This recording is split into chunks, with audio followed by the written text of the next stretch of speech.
Chapter 1. Looking back, I can hardly believe I was so easily deceived. Jack had walked into my life with charm and grace, a gentleman with polished words and perfect timing. As the only heiress of the Roy family, I'd always known people wanted my wealth. But Jack, I'd thought he was different. Sana, he'd said one evening, his voice soft as silk. I'd give my life to make you happy. And I believed him, every word. Within months, I accepted his proposal, dreaming of love and happiness. But those dreams shattered on our wedding night. The warm, loving man I'd adored vanished, replaced by someone cold and calculating. Affection was replaced by distance, sweet words by icy commands. One night, I couldn't stand the silence any longer. Finding him in the study, I confronted him. Jack, why have you changed?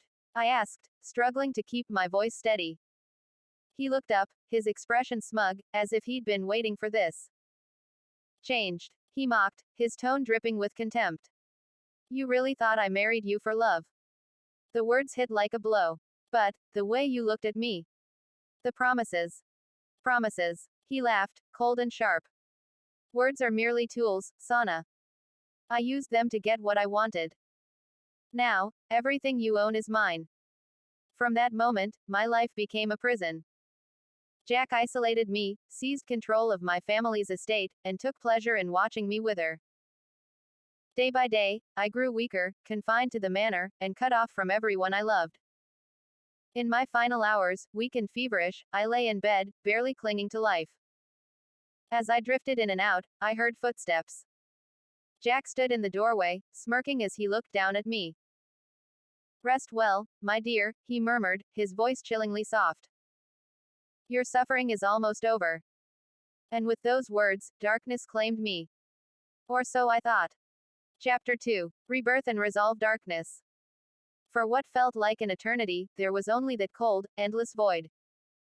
And then, suddenly, light. I gasped, the air rushing into my lungs, my heart pounding wildly.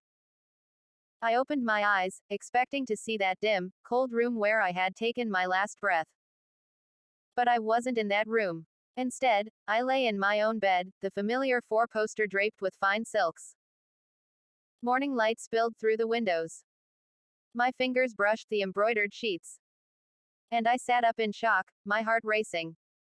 Had it all been a dream? Or something else? I turned, and there, on my nightstand, sat the wedding invitation I remembered from so long ago. You are cordially invited to the wedding of Sana, Roy and Jack. My wedding had not happened yet. The nightmare that had been my life with Jack, none of it had happened yet.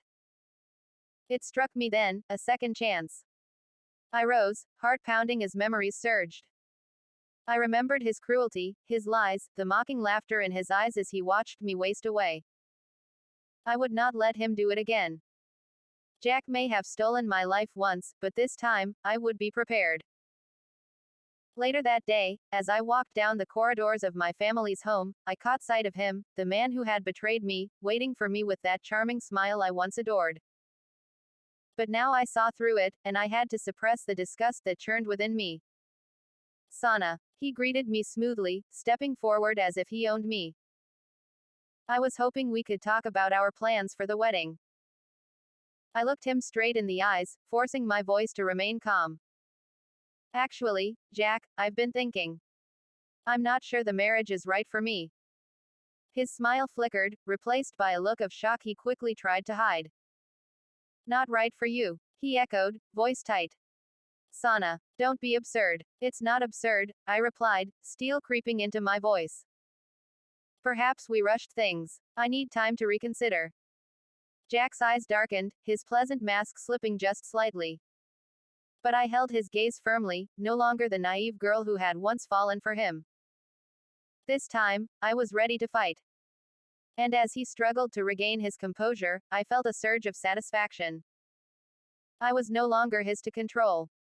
Chapter 3. The morning sunlight filtered into the parlor as I sat waiting, my hands folded in my lap. I knew Jack would arrive soon, and I knew exactly what I had to do. The man who once held my heart, the man I'd foolishly trusted with my future, would no longer be part of my life. This time, I would end things before he had the chance to poison my world. The door creaked open, and Jack entered, his confident stride faltering slightly as he noticed my serious expression. Sana. He greeted me, the familiar mask of charm settling over his face. You look lovely as always. He crossed the room, attempting to take my hand, but I pulled it back before he could touch me. Jack, I began, keeping my voice steady. I've made a decision. I want to end our engagement. For a moment, his face froze, as if he hadn't heard me properly. Then, slowly, he forced a smile, though his eyes held a glint of anger. Sana, darling, let's not be hasty. You must be under some stress. Weddings do that to brides, you know. No, Jack, I replied, my tone firm. This isn't stress or doubt. I've thought about it carefully, and I know this marriage isn't right for me. His hand clenched, his knuckles white. You don't mean that, he said, his voice low. After all we've planned, the arrangements are nearly complete. This wedding is happening, Sana. I straightened, drawing strength from the memories of the suffering he'd caused me in my past life. It's not happening, Jack. I won't marry someone who only sees me as a tool for power and wealth. His charming facade cracked, replaced by a look of barely concealed rage. You have no idea what you're giving up, he spat. You think you can just cast me aside? Yes, I said simply. I can. Jack stared at me, fury flashing in his eyes. But I didn't look away. This time, I wasn't the weak trusting girl he'd once controlled. I was ready to end things on my terms, to claim my life back. Finally, he turned, his mouth set in a hard line. You'll regret this, Sana, he muttered, his voice thick with venom. No one turns their back on me without consequences. He stormed out, leaving a dark promise hanging in the air. But I felt no fear. For the first time, I was free from his grip. And nothing, not his threats or his anger, could take that freedom away from me. Chapter 4. The word of my broken engagement spread quickly through the social circles. And it wasn't long before Jack found someone else to replace me. Ria, a stunning young woman from a wealthy family, was known for her grace and beauty. Jack had swiftly set his sights on her, seeing in Ria all the financial benefits he'd hoped to gain from me. Within weeks, rumors of their love affair rotate through the city. Though I was prepared, hearing the news still felt unreal. I'd expected Jack to react. But to court and propose to another woman so quickly. It confirmed everything I'd known. He'd never cared for me. I was simply a means to an end. And now Ria was to be his next victim. At an evening gala, I spotted them together for the first time since the news of their engagement. Jack's arm rested possessively around Ria, his charm as polished as ever. As their eyes scanned the room, his gaze settled on me. A flash of something, was it anger? Or just annoyance, flickered in his eyes. He whispered something to Ria, who looked my way with an unreadable expression, before she gave a slight nod. Feigning composure, I met their approach with a calm, polite smile. Sana, Jack greeted, his voice as smooth as ever, though his eyes held a challenging glint. Allow me to introduce you to my fiancée, Miss Ria. Ria extended her hand, her smile poised but distant. A pleasure, Miss Roy, she said, her tone cool. The pleasure is mine, I replied, maintaining my calm. Congratulations on your engagement. Jack leaned in slightly, his smile taunting. I never thought you'd let such a fine match slip through your fingers, Sana, he said, his tone dripping with mockery. But I suppose not everyone is suited for a life of high society. I met his gaze, unflinching, and some are far too willing to sell their souls for it, I replied, my voice steady. I hope you find what you're looking for, Jack. For a brief moment, a flicker of frustration crossed his face, but he quickly regained control, smirking as if he'd won some victory over me. I always do, Sana. As they moved away, I watched him leave, realizing how utterly empty he was.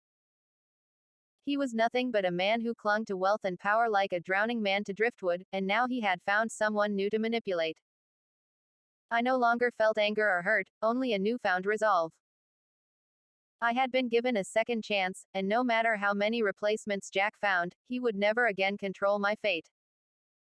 Chapter 5. As I let go of Jack and the bitter memories he'd left behind, I started to rebuild my life, piece by piece. I had no plans to fall in love again, but life had other ideas. It was during a quiet afternoon at a bookshop when I ran into Rohit, an old friend from my childhood. Rohit was as kind and warm-hearted as I remembered, his gentle smile the same as it had always been. Sana, I almost didn't recognize you, he said, his eyes lighting up as he took my hand.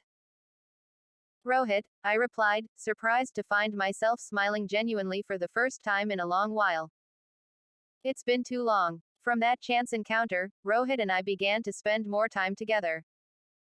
Where Jack had been cold and calculating, Rohit was the opposite. Kind, understanding, and without an ounce of pretense. We'd meet to talk for hours, our conversations as natural as breathing, and I found myself sharing things with him that I hadn't dared tell anyone. The heaviness that Jack had left behind in my heart began to lift, replaced by something warm and steady. One evening, as we walked through the gardens, Rohit paused, looking at me thoughtfully. Sana, I heard about the engagement ending, he said carefully, as if afraid to overstep. I wanted to tell you I'm sorry. I can't imagine how hard that must have been. I looked up at him, feeling a strange sense of peace as I spoke. Thank you, Rohit, but it was the best decision I've ever made. I thought I knew love, but what I felt for Jack wasn't love. It was a dangerous illusion. Rohit's expression softened, his gaze holding mine with a sincerity that left me breathless. You deserve more than illusions, Sana, he said, his voice low. You deserve someone who sees you for who you truly are. His words stayed with me, comforting and true. I realized then how safe I felt with him, how different he was from the man who had only seen me as a prize to be won. With Rohit, I felt seen, valued, cherished. Slowly, I found myself opening my heart to him, letting him in, one day at a time. In him, I discovered a love that was gentle and genuine, something I never knew I could have. And for the first time, I dared to believe that I could finally find happiness and peace with someone who truly loved me, not for my wealth or status, but for the woman I truly was. Chapter 6. Not long after I found peace with Rohit, I attended a gala hosted by the Lancaster family. It was an elegant affair, filled with high society's finest. And I arrived on Rohit's arm, feeling a warmth I hadn't felt in years. As we entered, I spotted Jack and Ria across the room. Jack's gaze fell on me, and his confident smile vanished, replaced by a look I'd never seen before. Shock. And perhaps panic. The orchestra played softly, and the room was alive with murmurs. But it felt as if everything had frozen in place. Jack's eyes darted between Rohit and me, the disbelief clear in his expression as he watched me laugh and smile freely, my hand resting easily on Rohit's arm. I couldn't help but feel a surge of satisfaction. It wasn't long before Jack made his way toward us, his arm tightly linked with Ria's. His voice was smooth, though his eyes held a flicker of tension. Sana, he greeted, his tone forced. It's surprising to see you here, and with Mr. Rohit, of all people. Jack, I replied calmly, meeting his gaze with a steady smile. I'm surprised to see you as well. I thought you'd be busy attending to Ria. Beside him, Ria glanced curiously at Jack, as if she sensed something amiss in his demeanor. But Jack's attention remained fixed on Rohit, his expression darkening with each passing second. Rohit extended a hand, his expression polite but unyielding. It's a pleasure to finally meet you, Mr. Jack, he said, his tone steady. Jack ignored the gesture, his jaw clenching slightly. Sana, he said, barely containing his irritation. I would have thought you'd choose your company more carefully. Are you truly lowering yourself to this? I felt Rohit, hand gently tighten over mine, offering support. I took a steady breath, refusing to let Jack's words rattle me.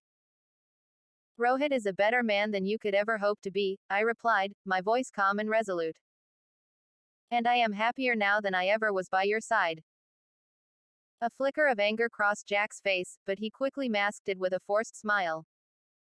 Happiness, he muttered. We'll see how long that lasts. He turned, leading a confused Rhea away, his posture stiff. I watched him retreat, feeling nothing but satisfaction. Jack had once held me under his control, but now he was the one struggling to maintain composure. And as I looked at Rohit, his warm smile steadying me, I knew that I was free, free from Jack's hold and free to live the life I deserved. Chapter 7. Days after the gala, rumors began to spread. Whispers circulated through the halls of high society, tarnishing Rohit's name and questioning his character. Rumors of gambling debts, dishonorable behavior, even claims that he was after my fortune. It didn't take long for me to realize the source, Jack. He was determined to ruin Rohit, hoping I'd be forced to leave him. One afternoon, as we strolled through the gardens, Rohit, brow furrowed, concern in his eyes. Sana, I don't want you caught up in this, he said quietly. I don't care what people say about me, but I don't want these rumors affecting you. I looked up at him, my heart aching at the worry in his gaze. Rohit, I said firmly. I know Jack is behind this.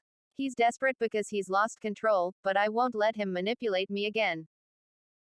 Rohit shook his head, his voice filled with frustration. He'll do anything to tear us apart, Sana.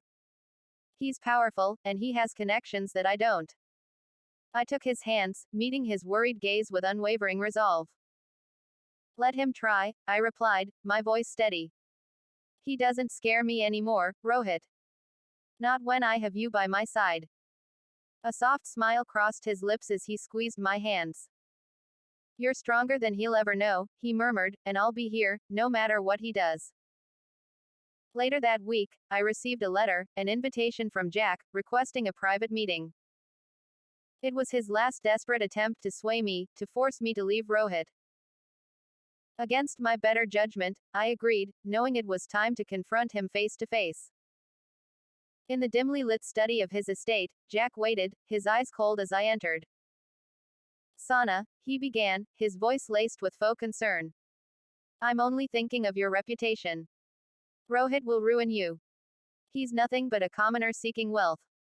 I held my ground, unfazed by his words. I see right through you, Jack. You think you can control me with lies and threats. You can spread all the rumors you want, but you'll never tear us apart. He leaned closer, his expression dark and twisted. You're making a mistake, Sana. I will not be cast aside so easily. I met his glare with defiance. The only mistake I ever made was trusting you. You can't control me anymore, Jack. This time, I'm free. As I left, I felt his gaze burning into my back, but it didn't matter. No rumor or scheme could shake my resolve. I had chosen my path, and I would not let Jack's threats deter me from the happiness I had found with Rohit.